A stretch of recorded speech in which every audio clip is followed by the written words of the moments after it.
নমস্কার বন্ধুরা, নলেজ কাল্টিভেটারে স্বাগত। আমি সুদীপ ঘোষ শুরু করছি যে ক্লাস যেখানে হয় কারেন্ট অ্যাফেয়ার্সের আলোচনা। আজকে একটি গুরুত্বপূর্ণ বিষয় নিয়ে আলোচনা করব, বাংলা বা পুরুলিয়ার জন্য খুশির খবর। কারণ পুরুলিয়ার মাটিতে নাকি বিরল মৃত্তিকা মৌলের যে সম্পদ, যে ভাণ্ডার, তার খোঁজ পাওয়া গেছে। আর এই নিয়ে কিন্তু সোশ্যাল মিডিয়াতে খবর ছড়িয়ে পড়েছে। তো আজকের ভিডিওতে থাকছে পুরুলিয়াতে যে বিরল মৃত্তিকা মৌলের খোঁজ পাওয়া গেছে সেই নিয়ে দেখে নেব। বিরল মৃত্তিকা মৌল কি তা দেখে নেব। পুরুলিয়ার যে আসল খবরটা সেই খবরটা দেখে নেব, কোথায় খোঁজ পাওয়া গেছে, কতটা খোঁজ পাওয়া গেছে, আর এই বিরল মৃত্তিকা মৌলের গুরুত্ব কি, আর এই যে পুরুলিয়াতে খোঁজ পাওয়া গেছে এর ফলে পুরুলিয়ার বা বাংলার বা ভারতের কি ভালো হতে পারে, আর এর খারাপ দিক কি আছে। ভিডিও শুরু করার আগে এটি একটি শিক্ষামূলক ভিডিও। এই ভিডিওর কোনো অংশে হিংসা ও রাজনৈতিক এবং সাম্প্রদায়িক বিদ্বেষ অন্তর্ভুক্ত নেই। তবু ভিডিওর কোনো অংশ বিতর্কিত মনে হলে সেটি অনিচ্ছাকৃত এবং তার জন্য ক্ষমা প্রার্থী। রূপসী বাংলার যে সুন্দর জেলা সেই পুরুলিয়ার জন্য কিন্তু খুবই খুশির খবর।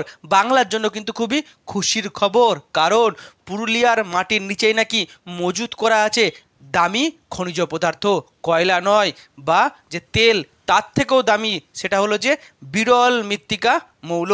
আর এই বিরল মৃত্তিকা মৌলের খোঁজ পাওয়া গেছে পুরুলিয়াতে, যার খবর কিন্তু আমাদের সংবাদ মাধ্যমে ছড়িয়ে পড়েছে, সোশ্যাল মিডিয়াতে কিন্তু ছড়িয়ে পড়েছে। আর সেই নিয়েই দেখে নেব, কারণ এই বিরল মৃত্তিকা মৌল কিন্তু খুবই দামি।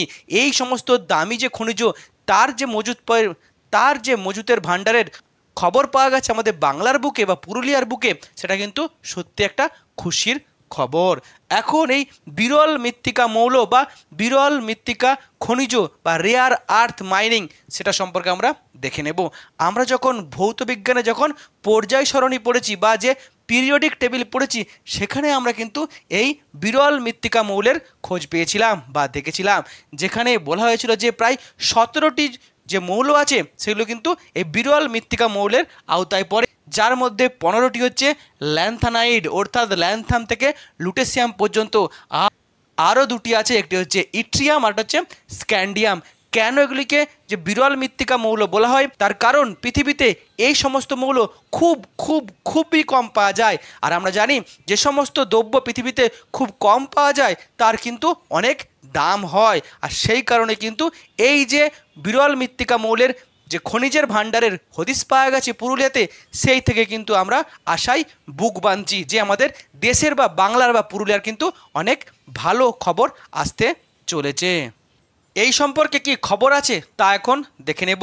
সংবাদ মাধ্যমে যে খবর প্রকাশিত হয়েছে সেখানে ভারত সরকারের যে জিএসআই আছে, অর্থাৎ জিওলজিক্যাল সার্ভে অফ ইন্ডিয়া, তার যিনি প্রধান অধিকর্তা তিনি জানিয়েছেন যে পুরুলিয়া দুটি নির্দিষ্ট ব্লকে এই রেয়ার আর্থ যে মাইনিং বা যে খনিজ, তার কিন্তু সম্পদের হদিশ পাওয়া গেছে।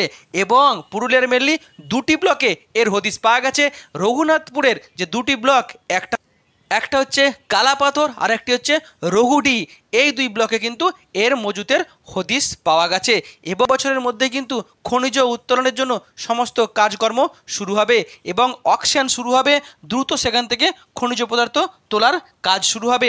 এবং এই জিএসআইয়ের যিনি অধিকর্তা তিনি জানিয়েছেন এই দুই ব্লকে প্রায় 6,70,000-এর মতো এই বিরল মৃত্তিকা মৌলের যে খনিজ মজুদ থাকার হদিশ পাওয়া গেছে।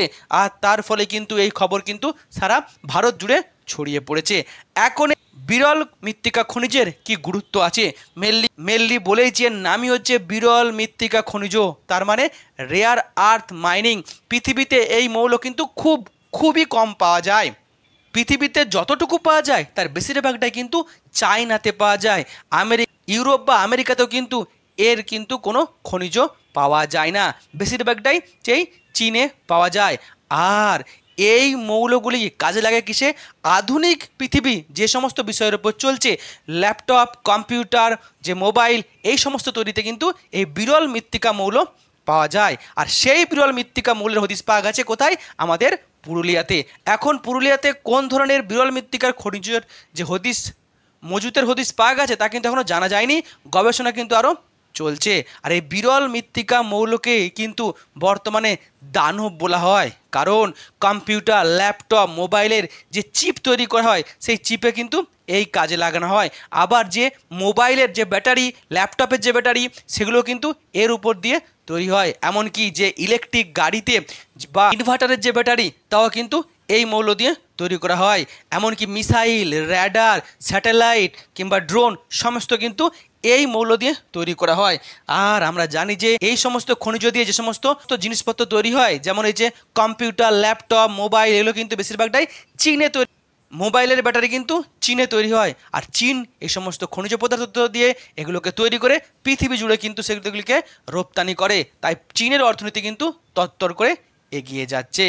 এখন এর গুরুত্ব কি? মেনলি যদি পুরুলিয়াতে এই যে খনিজের ভাণ্ডার পাওয়া গেছে, এমনকি আসামেও পাওয়া গেছে, এর যদি সঠিকভাবে উত্তোলন করা যায় তাহলে কিন্তু ভারতীয় অর্থনীতিতে একটা বিরাট বড় বিপ্লব ঘটবে। ভারত কিন্তু এই সমস্ত মৌল বা এই সমস্ত মৌল দিয়ে তৈরি যে সমস্ত জিনিসপত্র তা বিদেশ থেকে আমদানি করে, চীন থেকে আমদানি করে। ভারত কিন্তু নিজে সমস্ত প্রোডাক্ট তৈরি করতে পারবে এবং বিদেশে রপ্তানি করতে পারবে। ভারতের অর্থনীতি কিন্তু ব্যাপক উন্নতি ঘটবে। বাংলার জন্য কী হবে? পুরুলিয়া বাংলারই একটি জেলা, সেখানে যে রুক্ষ মাটি, যেখানে চাষবাস কম হয়, সেখানে যদি এই সমস্ত খনিজ পদার্থের উত্তোলন তৈরি হয় যা গোটা ভারতকে সমৃদ্ধ করবে, সেটা কিন্তু বাংলাকেও সমৃদ্ধ করবে। বাংলার অর্থনীতি কিন্তু এগিয়ে যাবে। আর সব থেকে বড় খুশির খবর হচ্ছে পুরুলিয়া এবং পুরুলিয়ার পার্শ্ববর্তী যে সমস্ত জেলাগুলি আছে, বাঁকুড়া কিংবা যে ঝাড়গ্রাম, অন্যদিকে পশ্চিম বর্ধমান, কারণ পুরুলিয়াতে এই খনিজ সম্পদের উত্তোলন ঘটলে এই খনিজ সম্পদকে ঘিরে যে সমস্ত ইন্ডাস্ট্রি তৈরি হবে বা মাইনিং ইন্ডাস্ট্রি তৈরি হবে, তার ফলে কিন্তু পুরুলিয়ার অনেক উন্নতি ঘটবে। এই যে সমস্ত অঞ্চলে এই খনিজ পদার্থের ভাণ্ডার পাওয়া গেছে, তার কিন্তু দাম অনেক বেড়ে যাবে। আবার এই সমস্ত অঞ্চলে পুরুলিয়ার মানুষের কিন্তু কাজ হবে। যারা জমি দিয়েছে তারা টাকা পাবে, তারা প্রচুর পরিমাণে টাকা পাবে, তাদের বাড়ির ছেলেরা চাকরি পাবে। আবার এই মাইনিংয়ে কিংবা ইন্ডাস্ট্রি পুরুলিয়ার লোকাল ছেলেপুলে কাজ করতে পারবে, শিক্ষিত যুব সমাজের একটা কর্মসংস্থান হবে। আবার একে কেন্দ্র করে কিন্তু হাট, বাজার, দোকান অনেক তৈরি হবে। অর্থাৎ পুরুলিয়া বা তার পার্শ্ববর্তী অঞ্চলের আর্থসামাজিক কিন্তু অনেক উন্নতি ঘটবে। এখন এর ডিসঅ্যাডভান্টেজ কি? মেনলি পুরুলিয়াতে এই যে খনিজ সম্পদের উত্তোলন শুরু হলো, কিন্তু যদি যারা জমিদাতা আছে তারা যদি সঠিক দাম না পায় তাহলে কিন্তু সমস্যা হবে। তারা যদি চাকরি না পায় তাহলে কিন্তু সমস্যা হবে, জমি জটের সমস্যা হতে পারে। আবার অনেক সময় এই সমস্ত প্রজেক্ট কি হয়, প্রথমে কাজ শুরু হয় আবার মাঝ রাস্তায় বন্ধ করে দেওয়া হয়। যেমন অশোকনগরে যে খনিজ তেল উত্তোলনের যে প্রজেক্ট মাঝ রাস্তায় বন্ধ হয়ে গেছে। এইভাবে বন্ধ হয়ে গেলে কিন্তু সত্যি সমস্যায় পড়বেন যারা জমি দেবেন। আবার এই সমস্ত প্রজেক্টে যারা যোগদান করবেন, বেশিরভাগটা দেখা যায় যে লোকাল ছেলেপুলেকে কাজে নেওয়া হয় না, বাইরের রাজ্য থেকে কাজে নেওয়া হয় বা বাইরের জেলা থেকে কাজে নেওয়া হয়। অবশ্যই পুরুলিয়ার লোকজনের কাজ পাওয়া উচিত, তবে তাদের ভালো হবে।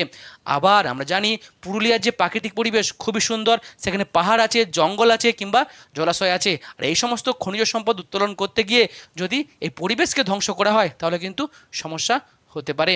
আবার আমরা জানি যে ঝাড়খণ্ডের একাধিক জায়গায় যেখানে এই সমস্ত যে রেডিও অ্যাক্টিভ মৌল, যেমন ইউরেনিয়াম যেখান থেকে পাওয়া যায় যদুগোড়াতে, সেখানে প্রাকৃতিক পরিবেশের যে ক্ষতি, তার ফলে কিন্তু মানুষের অনেক রোগ জ্বালা দেখা দেয়। আর এই সমস্ত বিরল মৃত্তিকা মৌল এগুলোর উত্তোলন করতে গেলে কিন্তু পরিবেশের ক্ষতি অনেক হবে, লোকাল মানুষের কিন্তু রোগ জ্বালা বাড়তে পারে।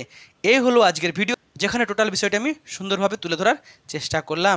এখন এই যে খোঁজ পাওয়া গেছে, দ্রুত তার আরও গবেষণা করা হোক এবং খনিজ উত্তোলন করা হোক এবং পুরুলিয়াতে খনিজ সম্পদের উত্তোলনের কাজ ইন্ডাস্ট্রি স্থাপন হোক। তাহলে পুরুলিয়ার জন্য ভালো, বাংলার জন্য ভালো এবং ভারতের জন্য ভালো। ভিডিওটি এখানে শেষ হলো। ভিডিওটি যদি ভালো লাগে অবশ্যই লাইক, কমেন্ট, শেয়ার এবং চ্যানেলটি সাবস্ক্রাইব করতে ভুলবেন না। আবার দেখা হবে নতুন একটি ভিডিওতে। ততক্ষণ পড়তে থাকো, হাসতে থাকো।